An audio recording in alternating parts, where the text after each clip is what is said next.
December 7, 1941. A quiet Sunday morning turned into one of the darkest days in American history. As the sun rose over the Pacific, more than 300 Japanese aircraft appeared over the American naval base at Pearl Harbor in Hawaii. Within minutes, bombs and torpedoes ripped through battleships, airfields, and military installations. Thick black smoke covered the harbor as explosions echoed across the island. More than 2,400 Americans were killed, and thousands more were wounded. In just a few hours, the United States had been pulled into the Second World War. The attack shocked the nation. Not only had Japan damaged America's Pacific Fleet, it had also shattered the belief that the American mainland and its interests were untouchable. As newspapers printed horrifying images from Pearl Harbor, millions of Americans demanded one thing: revenge. President called December 7, a date which will live in infamy. The United States immediately declared war on Japan, but there was one enormous problem. The American military had no practical way to strike back. The Japanese Empire controlled vast areas across the Pacific, and the Japanese home islands were thousands of miles away. Any attack against Tokyo seemed almost impossible. At that moment, the United States lacked airbases close enough to launch heavy bombers, and aircraft carriers were never designed to carry large land-based bombers capable of reaching Japan. Despite these obstacles, American military leaders understood something important. The nation needed more than a military victory. It needed hope. After Pearl Harbor, the American people needed proof that Japan was not invincible. They needed to know their country could fight back. Even a small attack against the Japanese mainland could dramatically boost morale while forcing Japan to rethink its own defenses. One man believed the impossible could be done. His name was Lieutenant Colonel James Doolittle. Was already famous long before the war. He was an aviation pioneer, test pilot, and one of America's most respected flyers. Known for his intelligence and willingness to attempt dangerous missions, Doolittle believed that creative thinking could overcome seemingly impossible challenges. When military planners discussed ways to attack Japan, he proposed an idea that many initially considered unrealistic. Instead of launching fighters from nearby islands, why not launch medium bombers directly from an aircraft carrier? The idea sounded almost absurd. Medium bombers like the North American B-25 Mitchell required much longer runways than aircraft carriers could provide. No one had ever successfully launched such large bombers from a carrier during combat. If the attempt failed, the aircraft would plunge into the ocean before even reaching Japan. Yet Doolittle remained confident. After careful testing, the U.S. Navy discovered that with proper preparation, a lightly loaded B-25 could indeed take off from an aircraft carrier's short flight deck. The discovery opened the door to one of the boldest operations of the entire war. The mission remained top secret. Only a small number of senior officers knew it even existed. 80 volunteers were carefully selected to form 16 bomber crews. They understood they were accepting an extremely dangerous assignment, but most had no idea exactly where they were going. Even during training, the destination remained a closely guarded secret. At a remote airfield in Florida, the crews practiced taking off in incredibly short distances. Instructors painted lines across the runway matching the length of an aircraft carrier's deck. The pilots repeatedly accelerated toward those lines, forcing their aircraft into the air with almost no room for error. Every mistake could be fatal. Every successful takeoff increased confidence. The crews also trained for low-altitude navigation, long-distance flying, and precision bombing. They knew the mission would require absolute discipline. If even one aircraft encountered serious problems, it could endanger the entire operation. As preparations continued, the mission became even more dangerous. The bombers would launch from the aircraft carrier, fly hundreds of miles to bomb military and industrial targets across Japan, and then continue west toward China. There was one major problem. The aircraft carried barely enough fuel to complete the journey. There would be no possibility of returning to the carrier. No friendly airfields existed inside Japan. Every crew understood that after bombing their targets, they would likely have to abandon their aircraft somewhere over Chinese territory. Capture by Japanese forces remained a constant possibility. Despite these terrifying odds, not a single volunteer backed out. They believed the mission was larger than themselves. Success would prove America could strike Japan. Failure could cost them their lives. On April 2, 1942, the 16 B-25 bombers were carefully loaded onto the deck of USS Hornet. As sailors secured each aircraft for the long voyage across the Pacific, the operation entered its final phase. The carrier quietly departed California under heavy secrecy. Even many sailors aboard the ship did not know the true purpose of the unusual cargo sitting on the flight deck. Ahead lay thousands of miles of open ocean. Waiting beyond the horizon was the Japanese Empire. Within weeks, the world would witness one of the most daring air raids ever attempted. And the fate of 80 brave volunteers would soon depend on a few hundred feet of wooden flight deck floating in the middle of the Pacific Ocean. For nearly 2 weeks, sailed silently across the Pacific Ocean, guarded by other American warships. Every man aboard understood the importance of secrecy. If the Japanese discovered the task force too early, the entire operation could end in disaster. As the carrier moved closer to Japan, the bomber crews made their final preparations. They reviewed maps, memorized their targets, and checked every detail of their aircraft. Once they left the flight deck, there would be no turning back. They carried only enough fuel to reach Japan and continue toward China. There was no plan for returning home. The mission was effectively a one-way journey. Early on the morning of April 18, 1942, the unexpected happened. An American patrol ship spotted a Japanese picket boat stationed hundreds of miles from the Japanese mainland. Lieutenant Colonel and Admiral agreed that waiting any longer would risk complete failure. The bombers would launch immediately. The problem was that the task force was still nearly 650 miles from Japan, much farther away than originally planned. This extra distance meant the crews would almost certainly run out of fuel before reaching safety in China. Every pilot understood the consequences, but no one refused the mission. At approximately 8:20 in the morning, Doolittle climbed into the lead B-25 bomber. The aircraft carrier pitched violently as powerful Pacific waves crashed against its bow. Strong winds and rough seas made takeoff even more dangerous. The wooden flight deck stretched only a few hundred feet ahead. One mistake would send the bomber crashing into the ocean.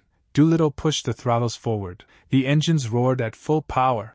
The heavy bomber accelerated across the deck as sailors watched in complete silence. At the final moment, the aircraft lifted into the air by only a few feet, clearing the waves below. A huge cheer erupted across the carrier. One by one, the remaining 15 bombers successfully launched into the sky. In less than an hour, the impossible had become reality. 16 medium bombers were flying toward Japan from an aircraft carrier for the first time in history. Hours later, the American aircraft approached the Japanese mainland. Flying at extremely low altitude, they avoided enemy radar whenever possible. The pilots could clearly see factories, railroads, ships, and cities below. Many Japanese civilians looked up in surprise, believing the aircraft belonged to their own military. They never imagined American bombers could reach Japan without warning.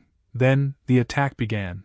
The B-25 crews struck military factories, fuel depots, warehouses, docks, and industrial facilities in Tokyo, Yokohama, Yokosuka, Nagoya, Kobe, and other important cities. Explosions echoed across the targets as bombs destroyed buildings and military supplies. Although the physical damage was relatively limited, the psychological impact was enormous. For the first time in history, the Japanese home islands had been bombed by an enemy force. The belief that Japan was completely safe had been shattered. Air raid sirens echoed through the streets as confused civilians rushed for shelter. Japanese military commanders struggled to understand how American bombers had reached their homeland. And no one had expected such an attack. The raid lasted only a short time, but its message was unmistakable. The United States had struck back. After releasing their bombs, the 16 aircraft immediately turned toward China. But the most dangerous part of the mission had only just begun.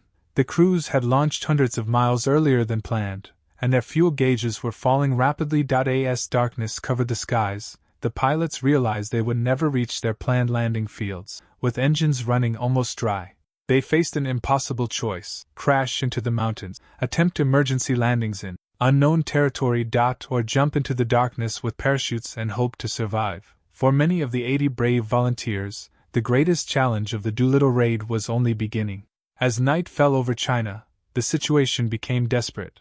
The 16 B-25 bombers had consumed far more fuel than expected because of the early launch from the aircraft carrier. Strong headwinds made the journey even longer. One by one, the fuel gauges dropped toward empty. The pilots searched desperately for the airfields that had been prepared to receive them, but heavy rain, bad weather, and complete darkness made navigation almost impossible. Finally, the inevitable happened. The first bomber ran out of fuel. Others quickly followed. Realizing they could no longer remain in the air, the crews were forced to abandon their aircraft. Many jumped into the darkness with parachutes while their bombers crashed into mountains, forests, and rice fields across eastern China. A few attempted emergency landings, damaging their aircraft beyond repair. Miraculously, most of the American airmen survived the crashes, but they now found themselves stranded deep inside territory occupied or threatened by Japanese forces. They had escaped one danger only to face another. The local Chinese people immediately came to their aid. Despite knowing the terrible punishment that could follow, villagers hid the American airmen inside their homes, provided food and medical care, and secretly guided them through dangerous mountain trails controlled by Japanese troops. Chinese resistance fighters also played a critical role, helping many of the crews travel hundreds of miles to safety. The courage shown by these ordinary civilians saved countless American lives, but their kindness came at a horrifying price. When Japanese military leaders discovered that Chinese civilians had assisted the raiders, they launched a brutal campaign of revenge across eastern China. Entire villages were burned, suspected resistance members were executed, and thousands of innocent civilians were killed during what later became known as the Zhujiangjianxi campaign. Historians estimate that hundreds of thousands of Chinese civilians died as Japan attempted to punish anyone connected to the Doolittle Raiders. It remains one of the darkest consequences of the mission. Not every American crew escaped successfully. 1 B-25 landed in the Soviet Union after running out of fuel, because the Soviet Union was officially neutral in its war with Japan. The crew was interned for more than a year before eventually escaping through a carefully arranged route into Allied territory. Another crew experienced an even more tragic fate. 8 American airmen were captured by Japanese forces. After a military trial that offered little justice, 3 were executed by firing squad, 1 died in prison from illness and mistreatment, and the remaining 4 endured years of brutal captivity before Japan finally surrendered. Their suffering became a painful reminder of the risks every volunteer had accepted before leaving the deck of USS Hornet. Back in the United States, news of the raid spread rapidly. For months after Pearl Harbor, the American people had desperately needed hope. Now they finally had it. Newspapers celebrated the daring attack against Tokyo. Radio broadcasts praised the bravery of the 80 volunteers. Although the physical damage caused by the bombs had been relatively small, the psychological impact was enormous. The raid restored American confidence and demonstrated that Japan was not beyond the reach of Allied forces. When Lieutenant Colonel James Doolittle finally returned home, he believed the mission had failed. He expected to face criticism because every bomber had been lost. He assumed his military career was over. Instead, American leaders viewed the operation very differently. They understood that the true success of the raid was never measured by destroyed buildings. It was measured by the message it delivered.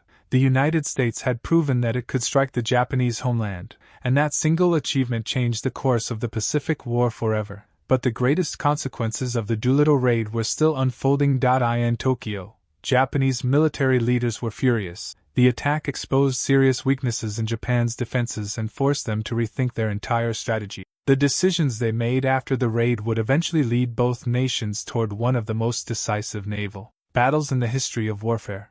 The Doolittle raid caused far less physical destruction than many other bombing campaigns of the Second World War, but its strategic impact was enormous. For the first time since the war began, the Japanese people realized that their homeland was not beyond the reach of enemy aircraft. The attack shocked military leaders in Tokyo and deeply embarrassed the Japanese government. They had promised their people that the home islands were secure. Now that confidence had been shattered. The Japanese High Command immediately began strengthening homeland air defenses and reconsidering its entire strategy in the Pacific. They believed the next American attack had to be prevented at any cost. One decision proved especially important. Japanese Admiral accelerated plans to destroy the remaining American aircraft carriers. He believed that if those carriers could be eliminated, the United States would lose its ability to threaten Japan again.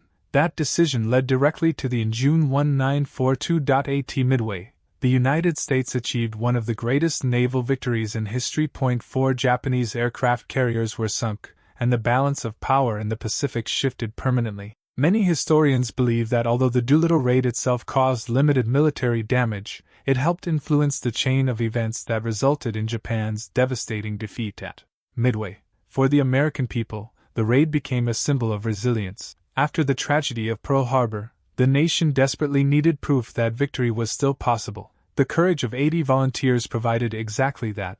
Men and women across the United States gained renewed confidence in their armed forces, and thousands more volunteered for military service. The raid demonstrated that determination, innovation, and courage could overcome even the greatest obstacles. Lieutenant Colonel received the Medal of Honor for leading the mission. He later became one of America's most respected military commanders, yet he always credited the success of the operation to the bravery of every crew member who accepted what was essentially a one-way mission. The surviving Doolittle Raiders remained lifelong friends. In later years, they gathered annually to honor those who had passed away, remembering not only the mission itself, but also the sacrifices made by their fellow airmen and the Chinese civilians who risked everything to save them. Today, the Doolittle Raid is remembered as one of the boldest operations of the Second World War, not because it destroyed an enemy city, but because it proved that courage can change the course of history.